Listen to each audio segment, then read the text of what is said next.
This is Jerry. Jerry's not okay. Jerry drafted Tyreek and Deebo Samuel last year, and he thought he nailed the wide receiver position. Turns out, he was first in line for last place. He didn't just lose. He got pelted with tomato after tomato as his grandma and pastor laughed hysterically at his shame.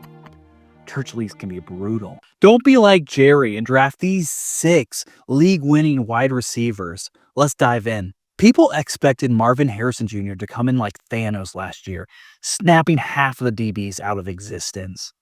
Instead, he was a solid, not spectacular, but still showed elite flashes. The issue last year with Marvin Harrison Jr. wasn't his talent. It was his coaches. They were holding him back. Unlike other top rookies in his class who had plays specifically schemed to highlight their strengths, Harrison was often left out of the game plan. According to multiple analysts, the lack of design touches and creative play calling severely limited his impact despite his elite skill set. And that has to change this season. So, why Harrison this season? Well, the good news, Harrison's been grinding hard this offseason, adding a noticeable muscle and weight to prepare for a heavier workload. If the coaching staff commits to featuring him more intentionally, he is primed for a breakout year. Year after year, you hear about receivers breaking out in their sophomore year. That is when they really start figuring out the NFL. Last season, Marvin Harrison posted a 77.2 PFF receiving grade and had a nasty 91.8 grade for single coverage. This means he can win one-on-one like a true wide receiver one. Year 2 is when it's all going to click for him. Get him before the breakout. Marvin's about to eat. Next up, let's talk about Calvin Ridley on Tennessee Titans. Last year, Ridley was catching passes from a quarterback so bad they had to slap a parental advisory on the game film. So bad. He still put up an impressive 1,017 yards, finished as a wide receiver 27, and was wide receiver 16 from week 8 on. So what's changed this season? Cam Ward, a rocket arm rookie who slings it like he's auditioning for a reboot of Top Gun. This guy's aggressive, fearless, and actually capable of putting the ball downfield. Add in the fact that Tennessee's wide receiver room is basically dust and cobwebs, Ridley's unquestioned alpha. I know everyone was also saying that he was going to break out last year, but the big thing is Cam Ward has that rocket arm who can get him the ball. Right now, he's being drafted as the wide receiver 36, and that's not just value, that's robbery. This guy's basically free, so draft him, sit back, and enjoy the fireworks. Next up, let's talk about Ricky Pearsall. His rookie season was pure chaos. The man literally survived a gunshot and still came back to flash star potential down the stretch. Through it all, he put up a rocket solid 41 catches for 546 yards and 4 touchdowns. Pearsall really came alive in the last 2 games. He had 14 catches, 210 yards, and 2 TDs. This guy, if you started him, was winning you championships. Right now, his ADP is at wide receiver 45, which is straight up theft. He got wide receiver 2 upside and all the momentum to be a breakout for the Niners. Reports have come out that he suffered a hamstring injuries in OTAs and will be out summer camp.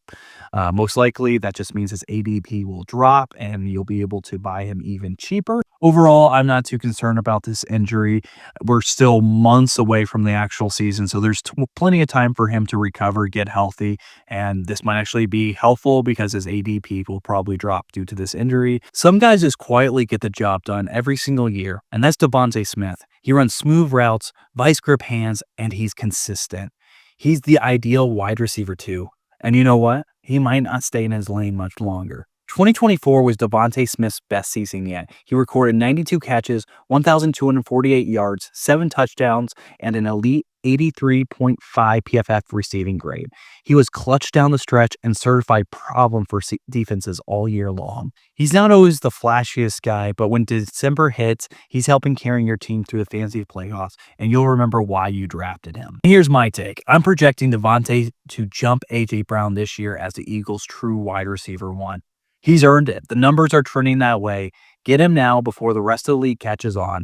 A.J. Brown's getting older every year, and he is majorly injury prone. And when A.J. Brown is out, DeVonta Smith skyrockets. I think we're trending towards a DeVonta Smith breakout. Next up, let's talk about a rookie. Tet McMillan. T-Mac is the rookie wide receiver you don't want to sleep on. Carolina took him 8th overall. He's a route running technician with big play ability, and he's stepping into the Panthers offense that desperately needs a wide receiver one. Down the stretch last year, Bryce Young showed flashes of his potential of being a quarterback in this league.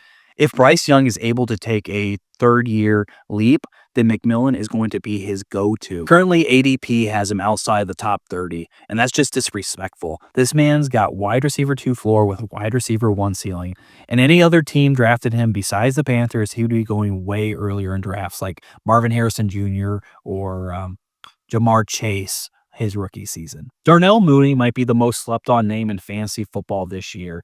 992 yards and 5 TDs last season, and that's with him missing a game. Michael Penix Jr. is bombing deep balls with scary precision, and Mooney is elite at tracking those. He is 10th in 20-plus yard receiving yards. Drake London is still the wide receiver 1, but Mooney's got the sneaky weekly wide receiver 1 upside. They have Bijan Robinson drawing a ton of attention, which opens up the field for London and Mooney. He's basically free in drafts, so scoop him up and watch him cook. There you go. 6 wide receivers that might just change your season and maybe even your life. A fantasy football championship is just beautiful. And these guys may help you get there. And at the very least, you won't be the next Jerry and hoisting that losing trophy and getting pelted by tomatoes. Let me know in the comments what receivers you're drafting this year. Like, subscribe, and I'm Scott. I'll see you next time.